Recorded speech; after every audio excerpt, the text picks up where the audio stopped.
You were never meant to hear this story. In fact, the very soil of Utah was forced to swallow it whole, as if the land itself knew it carried something too dangerous for men to speak aloud. Imagine the winter of 1847, the valley buried under snow so deep it silenced every sound, every movement, except the howl of wind through the black pines. And in that silence, a cabin stood, isolated, its windows glowing faintly, the hearth inside struggling against the kind of cold that could stop a man's breath in minutes. Inside that home lived a man named Ezekiel Whitmore and his 4 wives. 4 women bound to him not only by faith and covenant, but by something else, something older, darker, and unspeakably binding.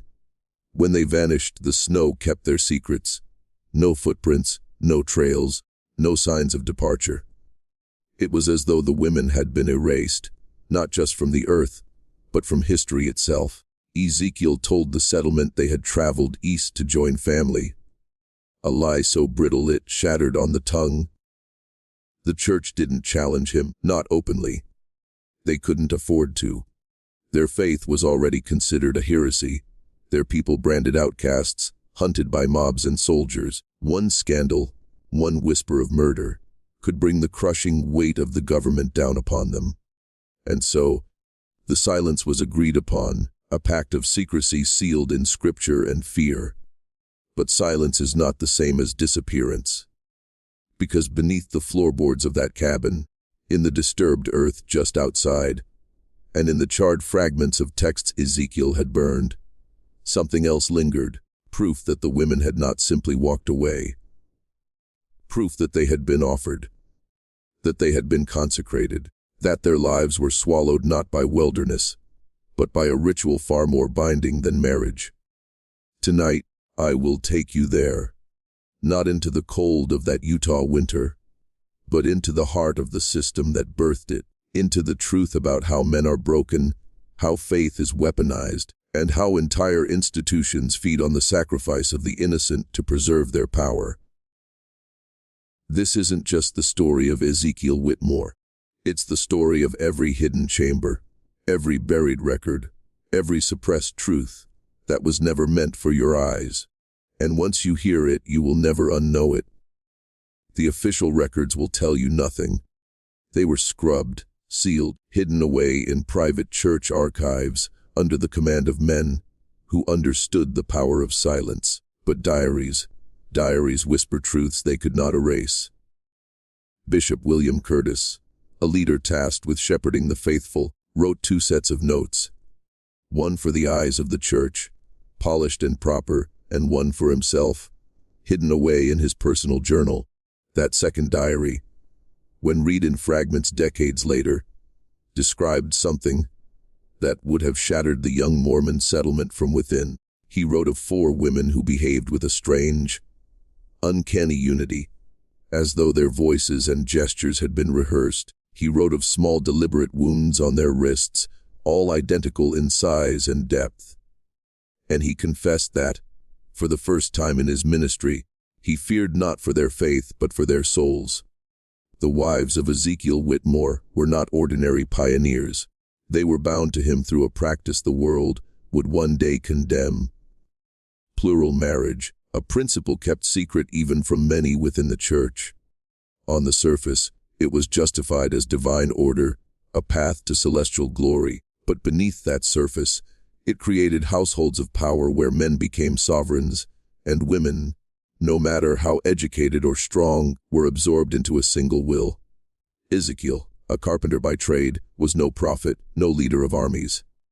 But he understood control. He built his cabin with separate rooms for each wife, and yet he made sure every corridor, every door, every angle of sight flowed back toward him. The architecture itself became a cage disguised as shelter. The neighbors who passed by in December 1847 saw smoke from the chimney, heard polite words at the door, and moved on. They reported nothing unusual, except the harmony. The wives finished each other's sentences with a precision that felt unnatural, as though they had rehearsed a script they dared not deviate from. No one asked further, because in that settlement, Asking too many questions was dangerous. To question another man's household was to question the principle itself, and to question the principle was to risk exile. Understand this: power hides behind doctrine, and doctrine hides behind silence. What happened in that cabin was not only a test of survival against winter. It was a demonstration of how easily human minds can be conditioned, synchronized, and sacrificed in the name of faith. The Utah snows buried the bodies, but the system buried the truth, and you must ask yourself, how many other truths have been buried the exact same way? The last time all 4 wives were seen alive was December 19, 1847.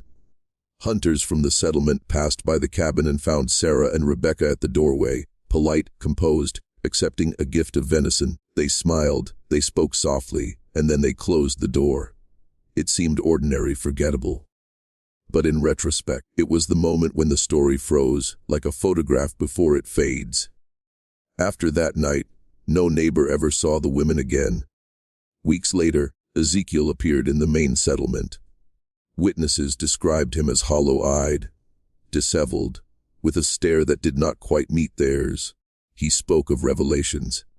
He said Sarah had received a divine calling to travel east to Missouri, to care for a sister no one had ever heard of, in the dead of winter, through mountains buried in snow. Impossible, yet he told it with such conviction, such trembling desperation, that some were willing to nod and look away, because to accuse a man of lying about revelation was not just to question him, it was to question God. And no one wanted to carry that weight. But Bishop Curtis pressed him. How could Sarah leave in such weather? Who were these mysterious travelers she supposedly followed? Ezekiel's answers unraveled under scrutiny. Missionaries. No, mountain men. No, trappers who knew hidden paths. The story changed with every breath, as though he himself no longer cared whether it was believed, only that it was repeated. When the bishop asked to see the other wives, Ezekiel recoiled. He said they were engaged in a sacred purification, too holy for interruption. He begged the bishop to stay away. That, more than the lies, was what unsettled him. By the end of January, Ezekiel returned again. This time it was Rebecca who had departed east, he claimed. A divine mission, a teaching post. Another story cobbled together in fragments, built not from fact but from fear. The bishop noted his trembling hands, the nervous glances to the door, the incoherent references to sacrifice and trial. This was not the voice of a man grieving his wives. This was the voice of a man protecting a secret so heavy it bent his spine. And still, the church did nothing. Because silence was survival. To expose Ezekiel risked exposing themselves. Better to let the snow cover the lies. Better to pretend the women had gone east. Better to protect the image of Zion than confront the rot beneath its foundation. But truth has a way of bleeding through, even when buried under ice in Scripture. And what leaked from that cabin was not grief, it was horror. By February of 1848, the whispers had grown too heavy to ignore. Bishop Curtis gathered a small party of men and made the perilous trek through waist, deep snow to the Whitmore cabin. What they found there has haunted every man who wrote about it in secret. Because what they saw did not resemble a household, but a stage set for absence. The fire burned low, barely giving heat. The silence was unbearable, a kind of silence that isn't natural but manufactured, like someone had drained the air of all signs of life. Ezekiel greeted them at the door, gaunt and twitching, his words tumbling out in fragments.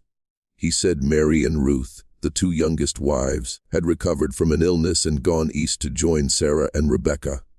Gone east again, always east, as though the horizon itself had become his alibi. But when the men asked to see the rooms, they noticed the truth beneath the rehearsed story, clothing missing, yet heavy furniture left behind, shelves stripped of books and keepsakes, but in ways that felt hurried, unnatural, as though someone wanted it to appear they had departed. But no woman packs for eternity and leaves behind the objects she holds closest. Behind the cabin, They noticed disturbed earth. Far more soil moved than any root cellar would demand. The ground was frozen solid, yet dug through as though someone had labored obsessively, breaking the frost one brutal swing at a time. When questioned, Ezekiel bristled. He snapped that God's work required sacrifice, even in hard ground. His voice cracked, not with grief, but with agitation, like a man caught in a performance slipping out of character. That night, the visiting men stayed inside the cabin, and this is where the silence broke.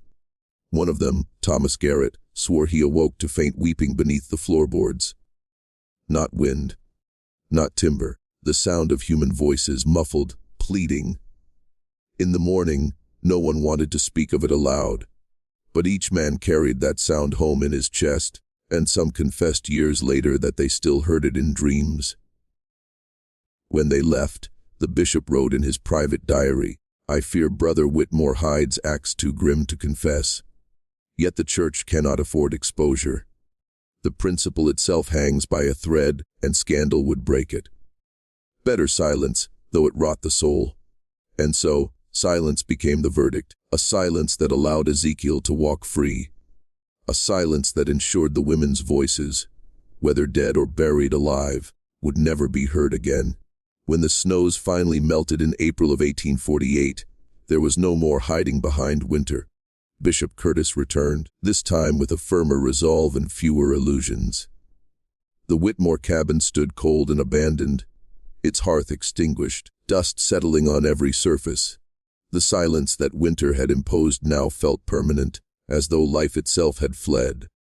But silence is never empty. It leaves clues for the eye trained to see. In the wives' rooms, the bishop found not the orderly departure of women traveling east, but the staged disorder of someone fabricating escape. Clothing was missing, but Rebecca's leather-bound journal lay hidden beneath a loose board. That journal would become the single most damning artifact of the case. Its final entry, written in a trembling hand, recorded a cryptic line. "E says we must all make the ultimate sacrifice for the eternal family, but I fear his revelations come from a darker source than heaven." Her words, half warning, half confession, struck like a blade through the bishop's heart. It was not revelation guiding Ezekiel. It was obsession. Outside, the disturbed earth told a story no scripture could sanctify. The ground behind the cabin, supposedly dug for a root cellar, was wide, deep, and uneven. More than one pit, more than one round of digging. Among the loosened soil, the bishop's men found shreds of fabric, the kind a woman wears daily, aprons, skirts, cloth torn and buried in haste. They found a wedding ring, one that Sarah had worn since Vermont. These were not the traces of travelers setting out on holy mission. These were fragments of lives severed, discarded into the earth like refuse. And then there was the fire circle. Not one, but several, burned in deliberate patterns. The ashes contained charred fragments of scripture, but not the standard Mormon texts. Pages that spoke of blood atonement, sealing through sacrifice, the sanctity of offering innocence. These were concepts known in whispers among the faithful, but never practiced openly, and never to this extreme. Here, the whispers had taken flesh. Here, they had become ritual. The bishop closed his notes with a line that would never appear in public record. "If Zion is built on such foundations, then Zion stands upon graves." He knew what had happened. Ezekiel had not lost his wives. He had consecrated them. And the soil of Utah had swallowed their bodies as surely as the church would swallow their story. Inside the cabin, hidden beneath a false compartment in the floorboards of his own room, Ezekiel left something behind. His notebooks. They were not journals in the ordinary sense. They were manifestos, scribbled in an increasingly jagged hand, page after page of obsession. At first, the writings appeared like sermons, reflections on scripture, thoughts on obedience, meditations on eternal families. But the deeper the bishop read, the clearer it became. Ezekiel had crossed into a theology that no church, not even one built on secrecy, could claim as its own. He called it the principle of ultimate consecration. He wrote that true devotion was not measured in prayer, nor in labor, but in sacrifice. Not symbolic sacrifice, not fasting or hardship, blood. He wrote that the highest degree of celestial glory required not just faith, but proof. Proof offered on the altar of mortality itself. His wives, he claimed, were chosen vessels, placed in his care by divine hand for a holy mission. Their blood, their surrender, would seal the Whitmore household for eternity. The pages grow darker as they progress. Early entries are careful, almost reasoned. Later entries devolve into raving visions. Descriptions of angels with burning swords, voices commanding him from the shadows, promises of eternal dominion if he completed the task. He spoke of dreams where his wives stood in white robes, waiting at the edge of an abyss, calling him to join them through fire and blood. By the final entries, his handwriting broke into manic scratches, words repeated over and over. Sacrifice, sealing obedience. Bishop Curtis, reading those pages, faced an impossible choice. To expose Ezekiel's writings would mean admitting that within their community, in their sacred experiment of Zion, such madness had flourished. It would invite outsiders to brand the entire faith a cult of murderers. Yet to bury it meant accepting that 4 women had been consumed by a doctrine the church could not admit even existed. The bishop chose silence, not because he lacked conviction, but because he understood the machinery of survival. Institutions do not confess, they protect. And so Ezekiel's words were locked away, along with the journals, the fabric scraps, the ring, the fragments of scripture. But Ezekiel himself was never found. He vanished into the wilderness like a ghost, carrying with him the possibility that his ritual was not finished. That somewhere in the mountains, a man still walked who believed God demanded blood, and that he had proven willing to give it. The Whitmore affair should have been the kind of scandal that tore a community apart. 4 women vanished under impossible circumstances. Evidence of ritual obsession and blood sacrifice lay in plain sight. A husband disappeared into the wilderness, never to be seen again. But history records almost nothing. Why? Because the church made a decision, one that reveals more about institutional power than any sermon ever could. Bishop Curtis submitted 2 accounts. The official one was sterile, clinical, crafted to protect. It spoke of uncertain departures, of travelers eastward, of a husband distraught but blameless. It recorded no mention of blood atonement, no journal entries, no fabric scraps, no weeping beneath the floorboards. That version was archived, polished, and kept safe in the hands of church leadership. The other account, his private notes, remained hidden, read only by a select few who carried the unbearable weight of what had really happened. The church's reasoning was cold but simple survival. The Mormon settlements were still fragile, under suspicion, hounded by federal forces that considered them heretics and rebels. To reveal that one of their own may have slaughtered his wives in the name of revelation would have given the government the excuse it hungered for. They would have descended on Utah with fire and bayonet, crushed the community before it could root itself in the desert soil. So the truth was buried, not just the bodies, but the evidence, the testimonies, the very memory. This is how institutions endure, not by confessing sins, but by swallowing them. Not by purifying their house, but by painting over the rot and presenting a clean facade. The Whitmore women became a silence, a void in the records, erased for the sake of Zion's survival. And men were told to forget, but forgetting is never complete. Knowledge suppressed does not vanish, it festers. Whispers of the Whitmore case circulated in private diaries, in conversations between elders who could not let go of what they saw. And decades later, when construction workers unearthed fragments beneath a meeting house foundation, those whispers became undeniable. Understand this, the suppression itself is the revelation.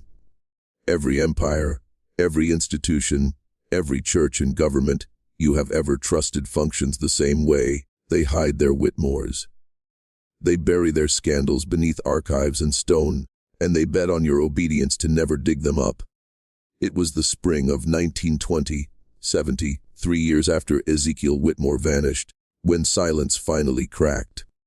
A crew of laborers was digging the foundation for a new meeting house in a small Utah town, not far from the old Whitmore homestead. The soil was heavy, packed with stone, but at 3 feet down their shovels struck something that was neither rock nor root. It was bone. Human, fragile, yet preserved in the cold earth like a testimony waiting for its day in court. At first, the workers assumed it was an old settler's grave. Not unusual in a land where pioneers buried their dead close to home, but as they cleared further, more bones emerged. Not one body, but fragments of several. Some still bore scraps of fabric clinging to them, cloth that matched the patterns of mid-19th century women's dresses. There were rings too, corroded but recognizable, and one engraved with initials S.W. Sarah Whitmore. Word spread fast, too fast for the church to contain. Locals whispered that the women of Ezekiel's household had been found at last, and that the ground itself had betrayed the secret, long buried. The bishopric moved quickly, insisting the remains were early settlers of unknown identity, and ordered a quiet reburial in consecrated soil. No inquiry, no coroner, no trial. Just soil on top of soil, silence on top of silence. But the timing was cruel for the institution. 1920 was an era of journalists hungry for scandal, digging into church history with an appetite sharpened by decades of anti-Mormon sentiment. Some caught the scent of the story. Anonymously, copies of Bishop Curtis's hidden notes began to circulate among researchers, preserved by descendants who refused to let the truth rot with the archives. The connection between the Whitmore bones and those long-suppressed journals was undeniable. For a brief moment, the horror surfaced like a corpse breaking water. And yet, nothing.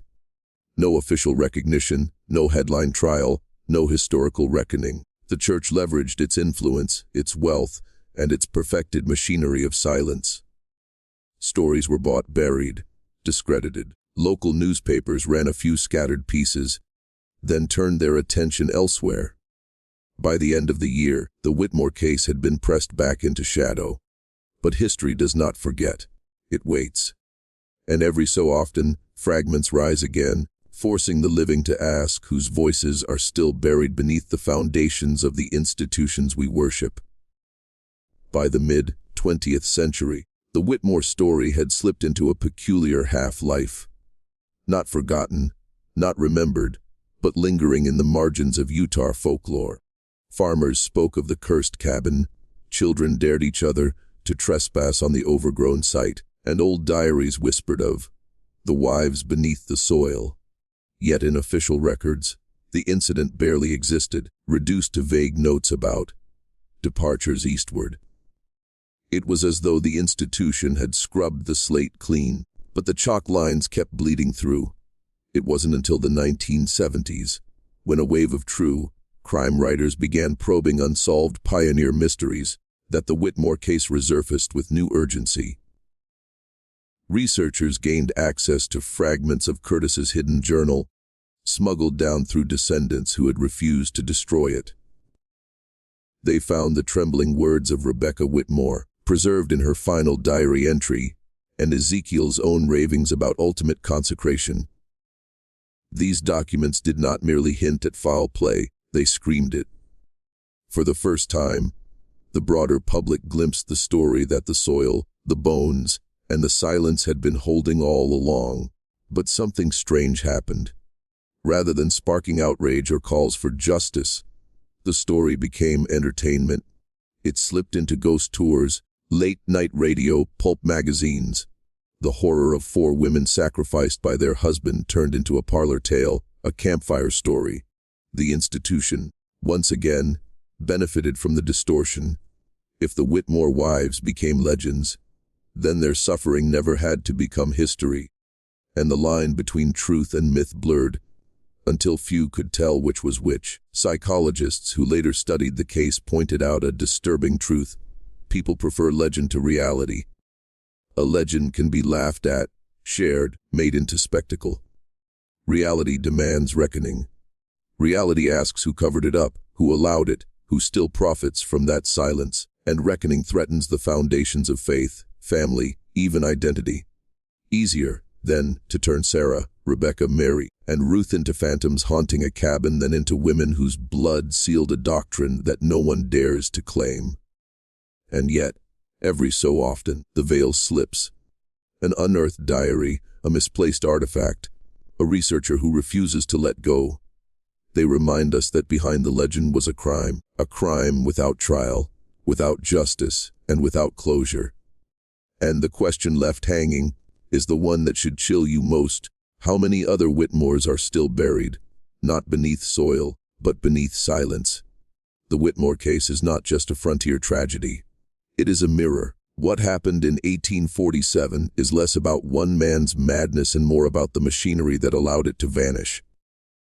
Ezekiel may have dug the graves, but it was the institution that shoveled the silence. And this pattern is not history's relic. It is the present tense. Think about the world you live in now. Corporations bury scandals under settlements. Governments redact, classify, and lose files. Churches move predators from parish to parish, protecting reputations instead of victims.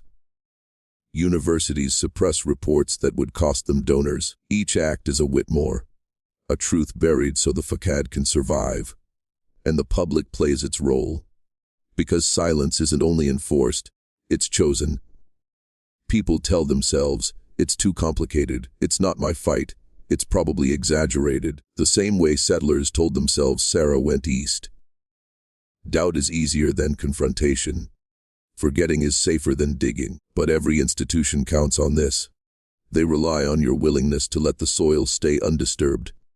The Whitmore wives, Sarah, Rebecca, Mary, and Ruth, were erased because exposing their fate would have endangered the survival of a fragile community. Today, cover-ups happen for the same reason: survival of the brand, the empire, the church, the party. The victims are sacrificed, literally or figuratively, so the larger body can remain intact. The pattern is chillingly consistent. So ask yourself, whose voices are under the floorboards right now? Whose stories are pressed into silence beneath the foundations you walk on every day? Maybe they're whistleblowers whose files vanished. Maybe they're children whose testimonies were dismissed. Maybe they're entire communities written out of textbooks. The names change. The mechanism does not. The lesson of Whitmore is not just about one family in 1847. It is about recognizing how silence is weaponized, how institutions bury the truth until the public stops digging, and how easily people accept the official story, even when the ground itself is telling them otherwise. The question is simple, and it belongs to you when the next Whitmore surfaces. Will you look away or will you start digging? Imagine standing on that land today. The cabin is long gone, swallowed by weather and weeds, its timbers rotted into the earth. The site looks ordinary. Just soil, sagebrush, and the slow sprawl of suburbia pushing closer each year. Families drive past, unaware. Children play in fields that were once graves. Time has done its best to sand down the horror, but the ground remembers. It always does. Locals say on winter nights, when the snow falls heavy and the wind cuts through the valley, you can hear the faint sound of voices carried across the frozen fields. Not wails, not screams, but something softer, a cadence like prayer, or perhaps pleading. Some dismiss it as wind. Others insist it is the Whitmore wives, reminding the living that silence cannot erase truth. Every so often, an artifact resurfaces. A rusted buckle unearthed by a plow, a page from Ezekiel's notebooks turning up in an estate sale. Its ink smeared, but legible enough to whisper his madness. Each fragment is a reminder that history never stays buried. The earth exhales its secrets in time, whether the powerful permit it or not. And what of Ezekiel? No bones, no grave, no final accounting. Perhaps he perished in the wilderness, claimed by hunger and cold. Perhaps he joined another settlement under a false name, carrying his doctrine with him, spreading seeds of belief in sacrifice. Or perhaps he still lingers in the mythology of the mountains, a figure half man, half ghost, pacing eternally in search of the wives he sealed to eternity through blood. His absence is its own haunting. The Whitmore case is not closed. It never was. It hangs in the air like unfinished scripture, a reminder that what is buried is never fully gone. Silence may hold for decades, but silence always cracks. When it does, the dead speak, and their voices demand to be heard. So the next time you pass a field where nothing seems remarkable, ask yourself what stories lie beneath. Whose bones, whose secrets, whose Whitmores wait for the thaw of truth? History is never far. It is under your feet, under your institutions, under your faith, and sooner or later, the earth will give it back. The tale of Ezekiel Whitmore and his wives is more than a dark footnote in frontier history. It is a parable about the way truth is managed, not just by individuals, but by entire systems. In 1847, 4 women disappeared, and the evidence pointed not to mystery, but to murder wrapped in scripture. Yet the story survived not as history, but as rumor, legend, and eventually entertainment. That was no accident. It was the result of careful suppression, of choices made by leaders who decided silence was safer than truth. We like to think such things belong to the past, relics of a harsher age, when survival justified impossible compromises. But if you strip away the bonnets and cabins, you see the pattern everywhere today. An institution confronted with scandal asks the same question Bishop Curtis once asked himself. What will this cost us if revealed? And almost always the answer leads to concealment, to bury the story, to protect the body, even if it means sacrificing the soul. The Whitmore wives had names: Sarah, Rebecca, Mary, Ruth. Their erasure was deliberate. Reducing them to travelers eastward was not just a lie.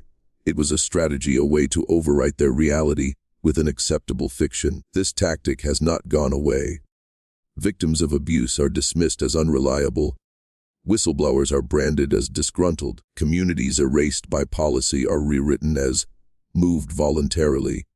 Every generation has its own gone east. What makes the Whitmore case endure is not only the horror of the act, but the horror of forgetting. The fact that 4 women could vanish, that evidence could surface, that fragments of truth could claw their way back into daylight, and still the world looks away. Silence is not just imposed from above, it is sustained by the willingness of ordinary people to accept the official version. So the Whitmore story leaves us with a challenge.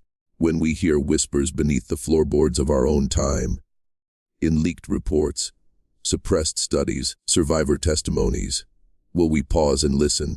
Or will we, like the settlers of 1847, nod politely, repeat the official line, and let the silence close again?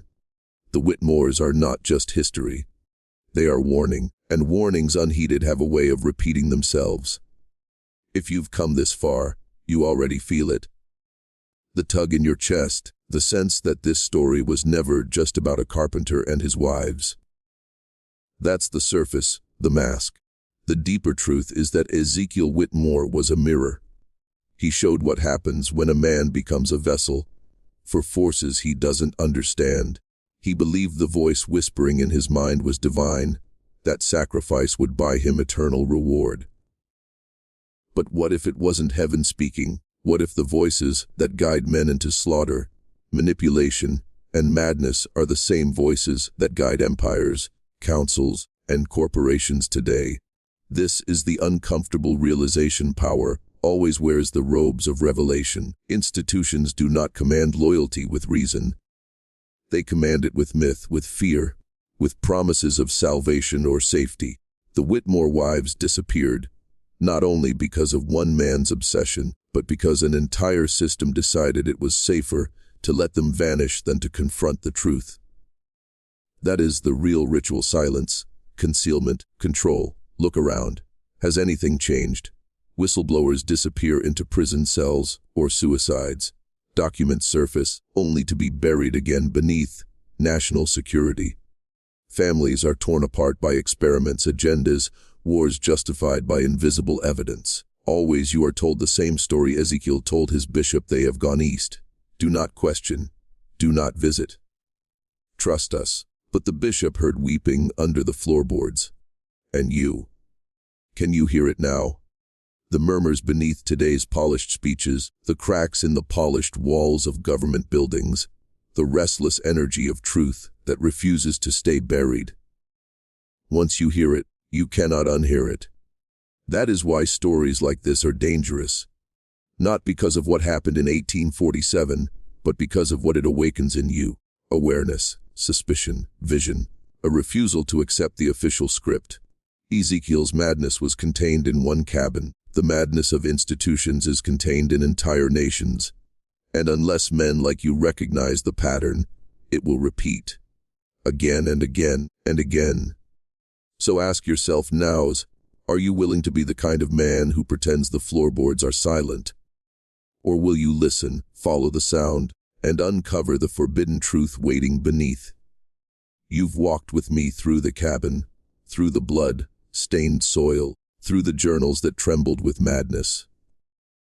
You've seen how history buries its sins, how silence is used as cement to seal entire generations away from their truth.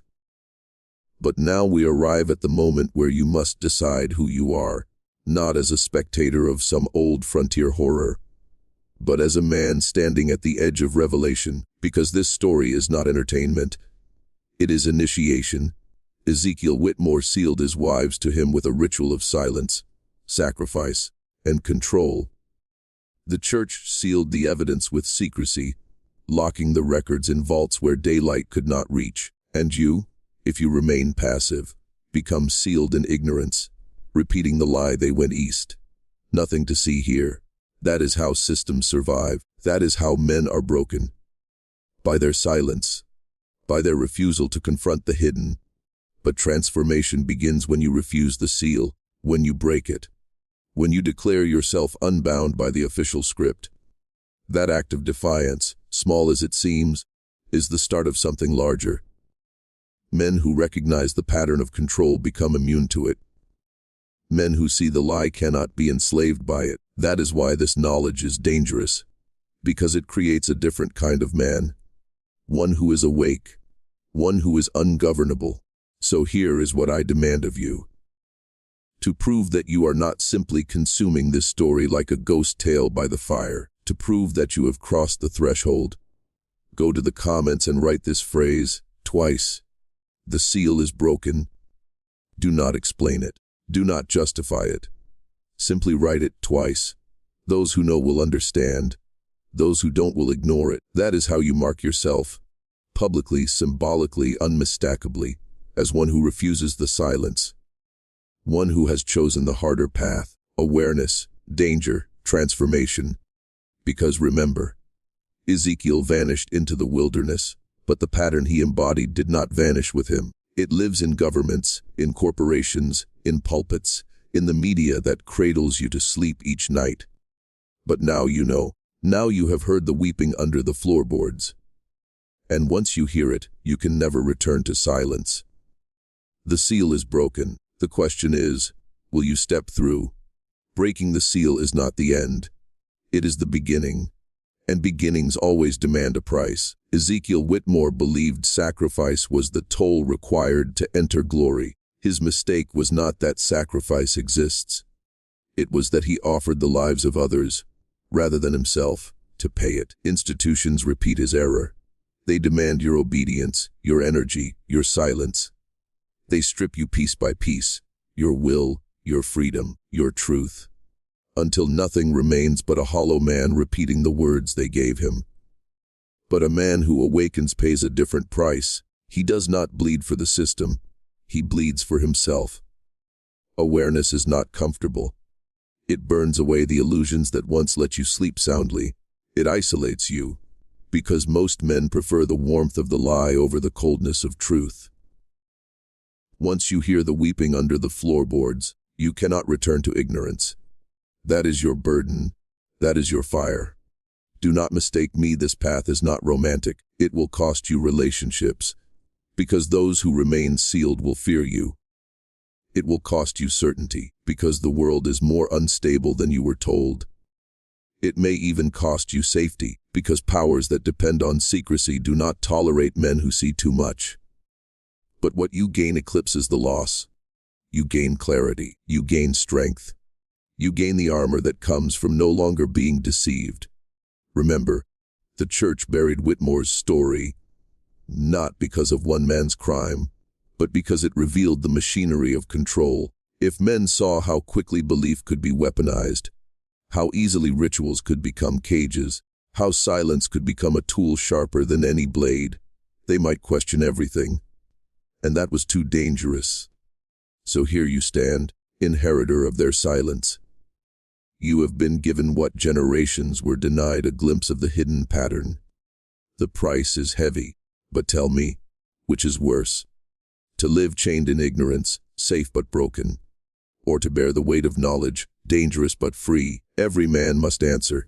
Ezekiel chose the path of false revelation and vanished. The church chose silence. The wives chose obedience, until obedience consumed them. What will you choose? This is the price of awakening. Not comfort but clarity, not peace but power, and once you pay it, there is no turning back. Picture the ruins now, snow melted, weeds clawing through the earth where Ezekiel's cabin once stood. Children play nearby, unaware of the bones buried beneath their feet, unaware of the story sealed in silence. History has turned the Whitmores into a ghost tale, stripped of flesh, stripped of power, just another whisper among the pines. But for men like you, who have listened this far, it is no ghost story. It is a revelation, because the lesson was never about Ezekiel alone. It was about the system that allowed him to vanish, the vault that swallowed the truth, the generations trained to believe the lie rather than face the horror. That is the real pattern. When institutions bury their sins, they are not protecting the faithful. They are protecting themselves. And every system you know today runs on the same fuel: silence, obedience, erasure. Think of it. Wars justified by invisible weapons. Economies collapsed by hands you never see. Voices silenced by coincidences no one questions. Each time you are told the same refrain whispered in 1847, they went east. Do not ask, do not dig, trust us. And like the bishop who turned away from the cabin's floorboards, most men comply. But you are not most men. You have seen the pattern for what it is. You have heard the weeping in the dark. And with that hearing comes responsibility, to carry this story as more than a curiosity, to see it as a map, a guide to the architecture of control in every age. Understand, awareness is rebellion. The moment you refuse to accept silence, you break their spell. That is why dangerous knowledge is always buried, why men who dig too deep are branded as mad or heretical. They fear the awakened because awakened men cannot be used. So let this coda be your reminder: the cabin is gone, but the machinery remains. The faces change, the rituals change, the names change, but the pattern is eternal. A lie told to keep you docile. A silence imposed to keep you blind. Now you must decide what to do with this knowledge. Bury it, as they did, or carry it forward as a weapon. Because the past does not rest, and neither should you. Stories like this never really end. They linger. They whisper. They return in fragments, in strange dreams, in patterns you begin to notice everywhere. That is because truth, once uncovered, does not die. It echoes. The Whitmore case was silenced, but the silence itself became a signal. For those willing to listen, it hums beneath the noise of history, vibrating through every hidden archive, every redacted page, every mystery stamped classified. Ask yourself, why do some stories refuse to fade? Why do certain names, certain dates, certain shadows reappear when you least expect them? It is because they are not merely events. They are warnings. The wives of Ezekiel Whitmore did not vanish into the wilderness. They were swallowed by the machinery of control, and that machinery is still alive. It changes costumes, but never nature. What it did in a cabin in 1847, it does now in glass towers and fortified compounds. If you listen carefully, you can hear the echoes in your own time, the sudden disappearance of witnesses, the quiet removal of files, the phrases repeated to lull the masses, for your safety, for the good of the nation. Trust the process. The language is polished, but the essence is the same. Do not look, do not question, accept, forget. But the awakened do not forget. They hear echoes where others hear silence. They follow the faint vibrations into the hidden corridors. They know that beneath every official story is another story, one that was buried, like those floorboards that covered the Whitmore wives. This is where you stand now, attuned to the echoes. You cannot close your ears. You cannot unlearn what you have heard. The question is, what will you do with it? Will you be a mere collector of strange tales, or will you allow the echoes to shape you into something more? Into a man who resists, who questions, who refuses to be sealed. Ezekiel's story was meant to vanish. Yours is meant to begin. The echoes are calling, pulling you deeper into the pattern that others pretend not to see. Follow them, and you will uncover more than history. You will uncover the hidden architecture of the present. Ignore them, and you will become just another silence in the chain. The choice, as always, is yours.